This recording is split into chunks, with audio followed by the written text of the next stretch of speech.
బొల్లారంలోని ప్రభుత్వ ఆసుపత్రిని ఎంపీ ఈటెల రాజేందర్ సందర్శించారు. పరంగా ఉండేటువంటి హాస్పిటల్లో పేదవాళ్ళు మాత్రమే, కడుబీదరికంలో ఉన్న వాళ్ళు మాత్రమే వస్తున్నారు. ఆ వచ్చే వాళ్లకు మందులు సకాలంలో ఇవ్వడం కానీ, వచ్చే వాళ్లకు సర్వీస్ అందించేటువంటి డాక్టర్లు కానీ నర్సులు కానీ చక్కగా లేరనేటువంటి వార్తలు ఈ మధ్య బాగా వినపడతా ఉన్నాయి. ఈ హాస్పిటల్లో సూపర్ స్పెషాలిటీ హాస్పిటల్స్ ఏవైతే ఉన్నాయో, గాంధీ, ఉస్మానియా లాంటి హాస్పిటల్స్ ఏవైతే ఉన్నాయో వాటిలో విపరీతంగా పేషెంట్లు పెరిగిపోయి సౌకర్యాలు తగ్గిపోయి ఇబ్బంది పడుతున్న పరిస్థితి దృష్టికి వచ్చింది. దాంట్లో భాగంగానే ఈరోజు మేము ఈ మల్కాజిగిరి పార్లమెంటు పరిధిలో ఉన్నటువంటి కంటోన్మెంట్ హాస్పిటల్ కావచ్చు,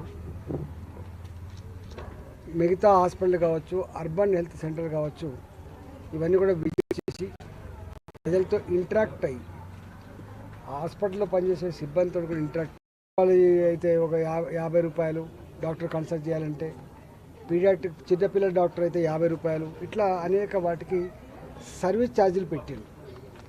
ఇక్కడ డెలివరీ అయ్యే వాళ్ళకి తప్పకుండా ఇది మంచి హాస్పిటల్ కాబట్టి, ఈ కంటోన్మెంటే కాకుండా హాస్పిటల్ కాబట్టి ఇంత స్టాఫ్ ఉన్నందుకు ప్రజలకు మరింత మెరుగైన సేవలు అందించే దానికోసం ప్రయత్నం చేస్తాం. పూర్తి స్థాయిలో మందులు ఫ్రీగా ఇవ్వడం కానీ, ఎమర్జెన్సీ సర్వీసెస్లు సకాలంలో అందించడం కానీ, డెలివరీస్ ఇక్కడ చాలా తక్కువ అవుతున్నాయి, నెలకు 4-5 కూడా అవుతలేవు, డెలివరీస్ పెంచడం కానీ, ఇవన్నీ కూడా పెంచే ప్రయత్నం చేస్తాం.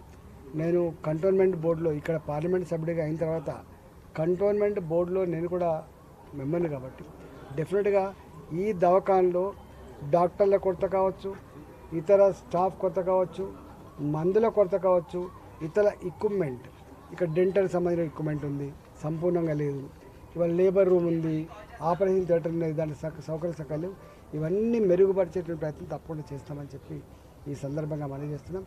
డెఫినెట్గా ఈ హాస్పిటల్ పురాతనమైన పేరున్న నమ్మకమైనటువంటి హాస్పిటల్ కాబట్టి ఇవాళ ఈ ప్రాంత ప్రజలకి రూపాయి భారం లేకుండా ఉండే పద్ధతి కోసం ప్రయత్నం చేస్తాం.